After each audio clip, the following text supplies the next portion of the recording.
हजरत Khubaib को गिरफ्तार कर लिया मक्के वालों ने। उस वक़्त गुर्बत थी इस्लाम पर। मक्के में सारे लोग इकट्ठे हो गए और चौक में फांसी देने लगे हजरत खुबैब को। कहना आसान है, करना बड़ा मुश्किल है। बंदा जेल में उलझ जाए तो मैंने बड़े बड़े सियाने लोग माफ़िया मांगते देखे, बड़े बड़े लोग कहते देखे हैं कि ये काम बड़ा। कैद तन्हाई बजाते खुद एक मुसीबत है। आपको अकेला रहना पड़ जाए ना, ये लॉकडाउन हुआ है तो लोग नफसियाती मरीज बन गए। अकेले रहना, तन्हा रहना कोई छोटा काम है। हजरत खुबैब अकेले और मक्के का दौर और चारों जानिब काफर, और चौक में जब फांसी पे लटकाया जाने लगा तो अबू सुफियान बोले और बोल के कहने लगे, यार बंदा कोई काम करके बड़ा पछताता भी है कि यार नतीजा क्या निकला। तो माज़अल्लाह आपका भी नतीजा तो फांसी है, तो आपका क्या ख्याल है?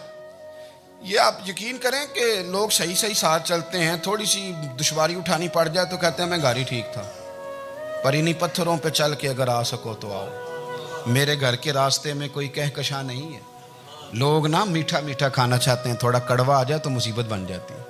कहते हैं सारे ही फलाने से प्यार करेंगे तो मैं करूँगा, सारे मुखालफत भी करेंगे तो हम इंशाल्लाह प्यार ही करेंगे। ये क्या बात हुई कि हम ज़माने का रंग देख के चलेंगे? अब बाद लोग पछता रहे होते। हजरत खुबैब से कहा, अबू सुफियान ने अभी कलमा नहीं पढ़ते थे, कहने लगे तू इस वक्त फांसी पर लटक रहा है और तेरे नबी मदीने में और आराम में, और उनके सहाबा आराम में, अहले बैत घर में। तेरे ज़हन में अगर इस वक्त यह बात हो कि इस वक्त तेरी जगह पे वो होते माज़अल्लाह, तो फिर क्या होता? मजमा गैरों का, इलाका गैरों का। ये टाइम आया था अब नारा रिसालत लगाने का।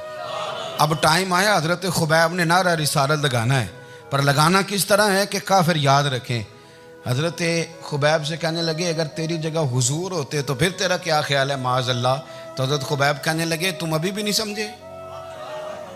ठीक है, मैं मक्के में अकेला हूँ, सारे लोग मदीने में हैं, पर मैं पछता नहीं रहा, मैं तो फ़ख्र कर रहा हूँ।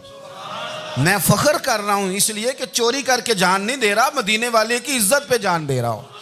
मैं फ़ख्र कर रहा हूँ। फरमाया सुन, तू कहता है तेरी जगह हुजूर होते और तुम उन्हें यहाँ माज़अल्लाह फांसी पे लटकाते। फरमाया सुन, मैं तो ये भी पसंद नहीं करता कि मैं घर में बैठा हूँ और मेरे नबी को हल्का सा कांटा भी चुभ जाए।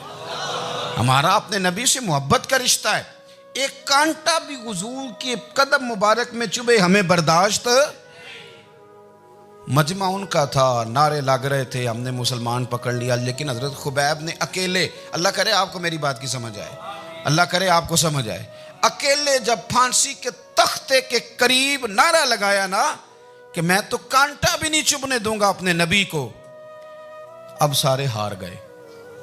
अब उस एक जुमले ने ना इनको शिकस्त खुर्दा कर दिया। अब बोल कुछ नहीं सकते थे, गर्दनें झुक गई।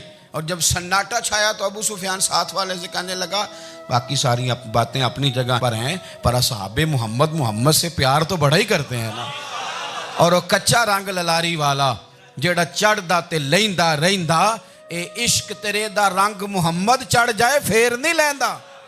कहा यार प्यार तो ये करते हैं ना, इसमें कुछ शक वाली बात। इस प्यार से काफिर डरता है।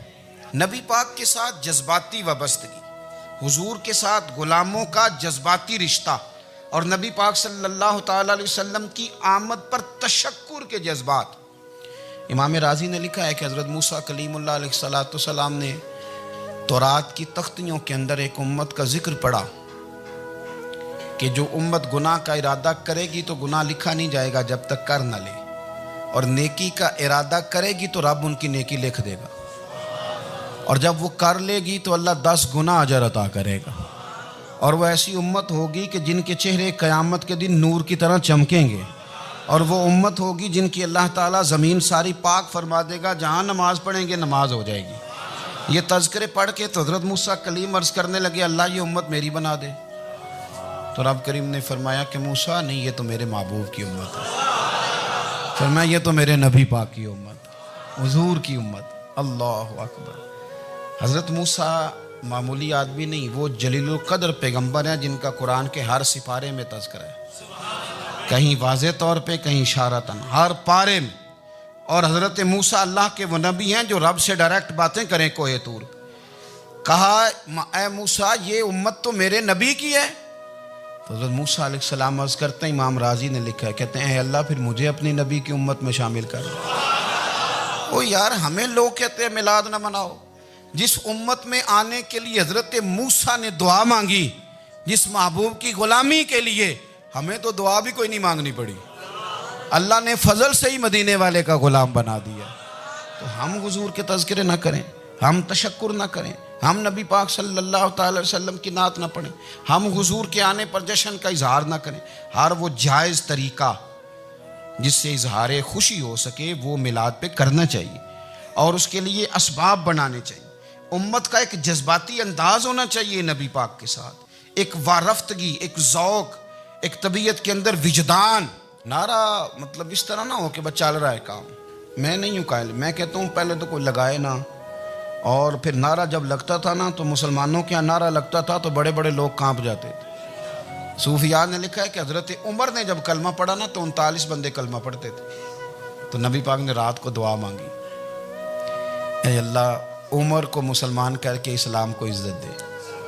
हज़रत उमर सवेरे आ गए, मुझमें वो तफसील में नहीं जाता, बात लंबी। हज़रत उमर जब आए ना और उन्होंने आते जब कहा ना कि मैं कलमा पढ़ने आया हूँ, तो हुजूर इतने राज़ी हुए कि नबी पाक ने कहा अल्लाहु अकबर। तो सहाबा ने नारे लगाए अल्लाहु अकबर, अल्लाहु अकबर। यानी 40 लोग मुसलमान हुए तो नारे लगे, नारे लगे। हमारे सूफिया कहते हैं हज़रत उमर के आने पर जब नारे लगे तो बताओ कि वो तो नारा तकबीर लगा, नारा रिसालत क्यों नहीं लगा? तो कहते हैं गोया हमें हुजूर ने ये समझाया है, हुजूर के इशारों ने समझाया है कि मैं अब अपने नारे खुद तो नहीं ना लगाऊंगा, मैंने तो अल्लाहु अकबर कह दिया, उमर आ गया है, मेरे नारे लगाता रहेगा। अब नारे लगेंगे। हज़रत उमर ने पहले दिन ही कहा कि हुजूर आप सच्चे रसूल हैं तो छुप छुप के नमाज क्यों पढ़ें? शुरू हो गए नारे, हुजूर आप सच्चे हैं तो छुप छुप के नमाज का क्या माना हो?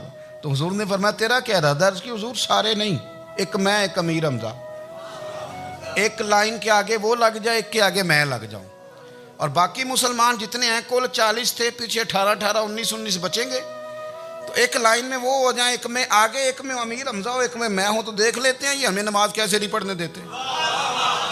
हाँ हाँ देख लेते हैं, आए ना मैदान में, इधर आ सितमगर हुनर आजमाए, तो तीर आजमा हम जिगर आजमाए, और गुलामाने मोहम्मद जान देने से नहीं डरते, ये सर कट जाए यहाँ रह जाए कुछ परवाह नहीं करते। फरमाया भी पता चल जाता है ना, एक लाइन में हज़रत अमीर हमजा हो गए, एक में हज़रत उमर हो गए। पहले ये मारते थे जो हरम शरीफ में मुसलमानों के तरीके पे नमाज पढ़ता था, ये जुलूसों की बड़ी बरकत है, अंदर बैठे रहे ना चुप करके, निकल जाएं तो पता कुछ भी नहीं चलता। जब निकलते हैं ना लोग कहते हैं जुलूस क्या माना है, तो मैं बताता हूँ ना जुलूस का माना क्या है। हज़रत उमर ने बाहर निकले, 2 लाइनों का जुलूस, लंबा भी कोई नहीं, बंदे भी 40, और जनाब फारूक आजम बाहर निकले तो उमर का नारा, उमर का, हजरत उमर ने यूं करके आस्तीने बाजू की चढ़ा ली और अपने गले में जो उनके रुमाल था ना उसको यूं सीने पे बांधा, और इस हाथ में तलवार थी तो यूं करके बाहर लहराई, कहने लगे ओ मक्के के काफिरो इधर आओ मेरे सामने। जिसने अपनी बीवी बेवा करानी हो, जिसने बच्चे यतीम कराने हो, वो आए मैदान में। मुस्तफ़ा के गुलाम आज सड़कों पे निकल आए, आए मैदान में हमारे सामने हमारा मुकाबला करे, आए ना मैदान में। हम निकले हैं, अब हम यहाँ काबे में एलानिया नमाज पढ़ेंगे, हम पढ़ेंगे, ताकत है तो आओ ना हमारा मुकाबला करो, आओ। कुफर बजाते खुद बहुत बड़ा झूठ है, और झूठ के पैर, बस 2 बंदे निकले तलवारें लेके आगे आगे, तो फिर हज़रत उमर ने एलानिया नमाज पढ़वाई खाना काबा। तो मेरे भाई रसूलुल्लाह सल्लल्लाहु अलैहि वसल्लम के ग़ुलाम तो जब नारा लगाते थे तो हो ही कमाल जाता था। फिर बरेली के इमाम बोले, कहने लगे पेश हक मुजदा शफात का सुनाते जाएं। हुजूर क़यामत के दिन आगे आगे ना, हमारे आगे आगे खुशखबरी देंगे, कहेंगे तुम फिक्र ना करो, आ जाओ मैं तुम्हें बख्शवाता हूँ, मैं तुम्हारी सिफारिश, आ जाओ पीछे पीछे। हुजूर न पेश हक मुजदा शफात का सुनाते जाएंगे। यकीन करें बरेली के इमाम को भी बड़ा ही रंग आता है बयान करने का। कहने लगे आप रोते जाएंगे, अल्लाह को मनाना है ना हुजूर ने, कहते हैं पेश हक मुजदा शफात का सुनाते जाएंगे, आप रोते जाएंगे पर हमको हंसाते जाएंगे। बाग़े जन्नत में मुहम्मद मुस्कुराते जाएंगे, फूल रहमत के गिरेंगे हम उठाते जाएंगे, और हश्र में होगा हमारा दाखिला इस शान से हम या रसूल अल्लाह का नारा लगाते जाएं। हम या रसूल अल्लाह का नारा। इमाम राजी कहते हैं हुजूर ने एक रुक्का पकड़ा छोटा सा, एक बंदे को लोग दोज़ख में लेके जा रहे हैं। अच्छा मुझे एक बात बताओ, फैसला पहले हो गया है, अल्लाह के सामने हुआ है और फैसला हो गया और तय हो गया कि दोज़ख में जाना है। वो करीब पहुंच गए दोज़ख के, तो हुजूर ने देख लिया और बताया किसने? हज़रत आदम ने। हज़रत आदम कहने लगे हुजूर वो आपके गुलाम को दोज़ख में ले जा रहे हैं। नबी पाक आगे गए, क्या पढ़ते हैं हमारे भाई? हुजूर ने मुझे उनसे छुड़ा के छोड़ दिया। नबी पाक सल्लल्लाहु अलैहि वसल्लम आगे गए, फरमाया इधर आओ, कहाँ लेके जा रहे हो?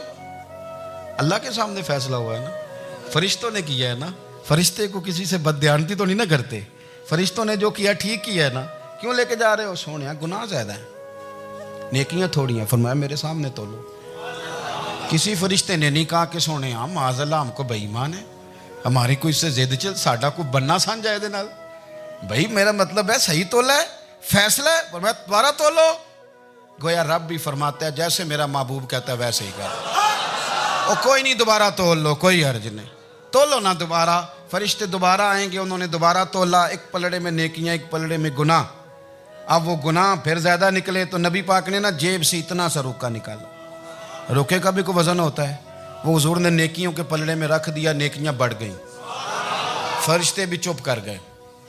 चलो भाई जन्नत में।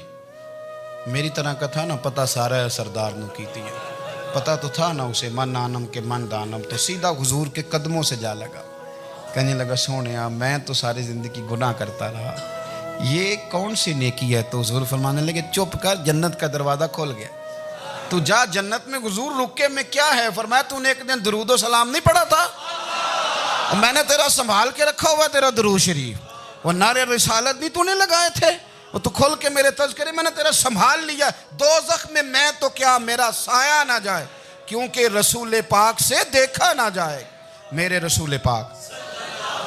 और मेरी बात सुनो, मैं भी आपको खाना नहीं खिलाता, लंगर मेरे संगी खिलाते हैं, मेरे दोस्त आपको खाना पेश करते हैं। हर जगह आप जाते हैं तो वहाँ कुछ लोगों की ड्यूटी होती है, लेकिन तिरमिज़ी शरीफ सियासता की हदीस है। हज़रत अनस ने पूछा था हुजूर क़यामत में कहाँ मिलेंगे? फरमाया हौज़े कौसर पे। हुजूर वहाँ अनस पानी पिलाएंगे कि बिलाल पिलाएंगे कि सुहेब पिलाएंगे? फरमाया नहीं, उम्मत प्यासी आएगी तो मैं अपने दस्ते मुबारक से पानी पिलाऊं। हुजूर वहाँ ना मिले तो फरमाया पुल सिरात पे आना, उम्मत गुजरेगी तो मैं रब्बे सल्लीम की दुआएं करूँगा। तो आला हज़रत फरमाते हैं जब हुजूर दुआ कर रहे हैं तो डरने की ज़रूरत क्या है? खुदा की रज़ा चाहते हैं दो आलम, खुदा चाहता है रज़ाए मोहम्मद, रज़ा अब पुल से वज्द करते गुजरी कि है रब्बे सल्लीम दुआए मोहम्मद सल्लल्लाहु। तो हुजूर वहाँ मुलाकात ना हुई तो फिर इस हदीस को भी ये हदीस मजबूत कर देगी। हुजूर फरमाने लगे फिर मिज़ान अमल पे आ जाना, उम्मत के अमल तोल रहे होंगे और मैं कामयाबी की दुआएं मांग रहा हूँगा। तो जिसके लिए हुजूर दुआ मांगेंगे नाकाम होगा, नाकाम होगा। अपने बच्चों को हुजूर की मोहब्बत सिखाएं, नबी पाक सल्लल्लाहु अलैहि वसल्लम की ग़ुलामी करें। आपका रिश्ता नबी पाक के साथ मजबूत होना चाहिए, आपके ताल्लुकात हुजूर के साथ मजबूत होने चाहिए। और आपने दाएं बाएं नहीं देखना कि प्रोपेगेंडा क्या है, लोग क्या कह रहे हैं। लोगों को देख के जो लोग रास्ता बनाते हैं वो पीछे रह जाते हैं। आपने ये देखना है कि मेरा हुजूर से निस्बत का ताल्लुक मजबूत है, कोई किधर जा रहा है इससे हमें कोई ताल्लुक। इस वक्त आलमी हालात क्या हैं, कौमी हालात क्या हैं, मुआशी हालात क्या हैं, जर्नलिस्ट क्या कह रहे हैं फलाने के, हमें इससे गरज नहीं है। हमें तो इतना पता है कि हमने अपने नबी को राज़ी करना है। तो इसलिए खूबसूरत महाफिल का जिक्र करें, खूबसूरत दुरूद शरीफ पढ़ें।